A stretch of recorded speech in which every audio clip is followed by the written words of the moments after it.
ঢাকা থেকে খুলনা আসতেছিলাম বাসে। আমার ঠিক সামনের সিট থেকে কান্নার আওয়াজ শুনতে পাচ্ছি। কান্নার আওয়াজ শুনে মনে হলো একটা মেয়ে কান্না করতেছে। পাশের সিটে একজন মধ্যবয়স্ক লোক বসা।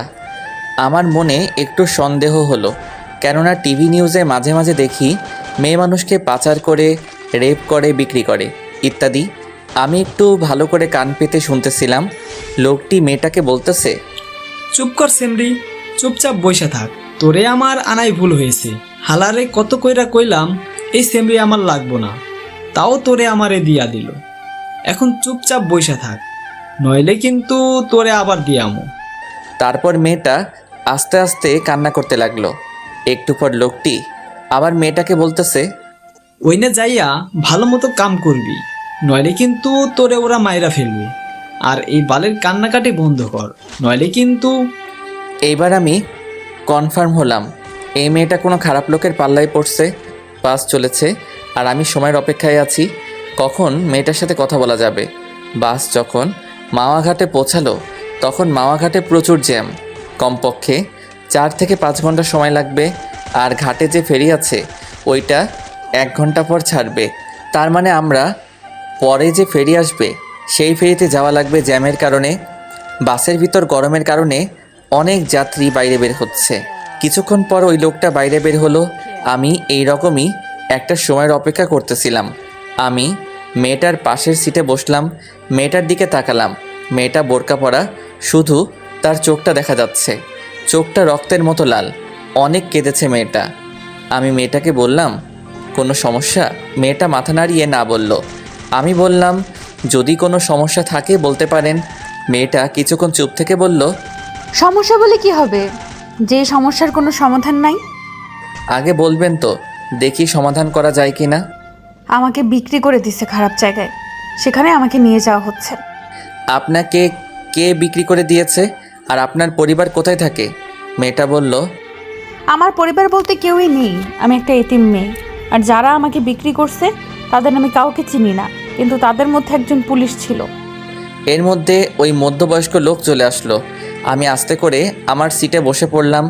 আমি ভাবতে লাগলাম, আমি কি মেয়েটাকে বাঁচাতে পারবো নাকি পারবো না। আমি যদি আবার কোনো সমস্যার ভিতর পড়ি। লোকটি মেয়েটাকে বলতেছে, আশেপাশে খাবার হোটেল নেই, আমি সামনে হোটেলে গিয়ে খাবার লইয়া আসি, আর তুই এইখানে বইয়া থাক, আমি আইতাছি। এই কথা বলে লোকটি চলে গেল। আমি আবার মেয়েটার পাশে গিয়ে বসলাম আর বললাম, এখন কি করবেন? মেয়েটা বলল, জানি না। আমি বললাম, বাঁচতে হলে একটা উপায় আছে। মেয়েটা বলল, কি উপায়? এখান থেকে পালাতে হবে। কিন্তু আমি পালিয়ে কোথায় যাব? আমার তো আপন বলতে কেউ নেই এই দুনিয়াতে। সেটা এখন ভাবার বিষয় না। কিন্তু আপনি আমাকে নিয়ে কোথায় যাবেন? সেটা পরে ভাবা যাবে। কিন্তু কিন্তু কি? এই লোকটা চলে আসবে। যদি বাঁচতে চান তাহলে এখান থেকে এখনই পালাতে হবে। মেয়েটাকে দেখে মনে হচ্ছে ভয় পাচ্ছে। দেখেন, আপনি আমাকে বিশ্বাস করতে পারেন, আমি আপনার কোনো ক্ষতি করব না। মেয়েটা আমার চোখের দিকে কিছুক্ষণ তাকিয়ে থেকে বলল, চলুন।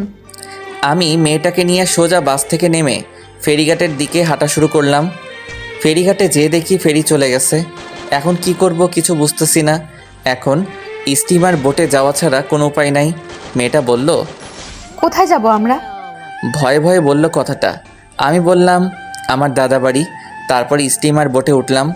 অনেক গতিতে চলছে। কিছুক্ষণ পর মেয়েটা অন্যদিকে ফিরে মুখের উপর থাকা মুখোশটা মাথার উপরে উঠিয়ে হাতটা মেলে আকাশের দিকে তাকিয়ে রইল। তারপর মেয়েটা মুখোশটা ঠিক করে আমার পাশে এসে বলে, জানেন, আমি এই প্রথম নদী দেখলাম। মানে? আপনি আগে পরে কখনো নদী দেখেন নাই? না, আমি সব সময় এতিমখানার ভেতরেই থাকতাম। আপনার আপন বলতে কেউ কি নেই? জানি না আছে কিনা। বলেই মেয়েটা কান্না করতে লাগলো। কান্না বন্ধ করুন, মানুষজন খারাপ ভাববে। বোট থেকে নামার পর আমার চাচাতো ভাইকে ফোন দিলাম। হ্যালো শাকিল। কেমন আছো ভাইয়া? ভালো, আমি আসতেছি বাড়ি। সত্যি? হুম। এই কে কে আসবে? একটা মেয়ে আছে, আমার সাথেও আসবে। কে ভাইয়া মেয়েটা? আমি আসি তারপর বলবানি। থাক, আর বলা লাগবে না, আমি বুঝছি। কি বুঝো? বলার আগে ফোনটা কেটে দিল। তারপর মেয়েটাকে বললাম, কিছু খাবেন? মেয়েটা মাথা নাড়িয়ে না বলল। তারপর আমি জোর করে হোটেলে নিয়ে গেলাম। মহিলা ওয়াশরুম দেখিয়ে দিয়ে বললাম হাত মুখ ধুয়ে টেবিলে আসুন। আমিও হাত মুখ ধুয়ে খাবার টেবিলে আসলাম। ওয়েটার টেবিলে খাবার দিতেছে। এর ভিতর মেয়েটা আমাকে বলল, আমি কি এখানে বসে খাবো? তো কোথায় বসে খাবেন? না, আমি এখানে বসে খাবো না। কেন? এখানে অনেক লোকজন আর পুরুষ আছে, তাই। আমি আর কোনো কথা বললাম না। ওয়েটারকে বললাম, ভাই এখানে কোনো আলাদা খাবার জায়গা আছে? আছে। আপনি ওনাকে ওইখানে নিয়ে যান আর ওনার খাবারটা ওখানে দিয়ে আসেন। ওকে। তারপর মেয়েটাকে বললাম, আপনি এইখানে যেয়ে খেয়ে আসুন। মেয়েটা কিছুক্ষণ তাকিয়ে থেকে চলে গেল। খাওয়া দাওয়া শেষে বাসে উঠলাম দাদাবাড়ি যাওয়ার জন্য। রাত 8টার সময় দাদাবাড়ি পৌঁছালাম। বাড়ির ভিতর ঢুকে আমি একটু অবাক হলাম। আমার দাদা দাদি, 4 চাচা চাচি, 2 ফুপু ভাই বোনে পুরা ঘর ভরা। শাকিল আমার পাশে এসে বলল, চলো ভাইয়া। বলে একটা রুমে নিয়ে যেতেছিল। আমি মেয়েটাকে দেখিয়ে শাকিলকে বললাম, ওই শাকিল। আর ও আপুকে ডাক দিয়ে বলল, আপু, তুই ভাইয়াকে নিয়ে যা। ভাবি মানে? শাকিল মুচকি মুচকি হাসতেছে। আমি মেয়েটাকে বললাম, এনাদের সামনে একটু কান্না করবেন না। মেয়েটা মাথা নাড়িয়ে ঠিক আছে জানালো। আপু আমার সামনে এসে বলতেছে, অনেক বড় হয়ে গেছিস। মানে?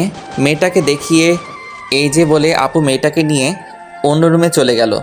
আমি রুমে এসে ফ্রেশ হয়ে বের হওয়ায় শাকিল আমার হাতে একটা পাঞ্জাবি দিয়ে বলল, পরো এটা। আমি বললাম না আমার জামা কাপড় ব্যাগে আছে। তারপরেও পরো। দাদা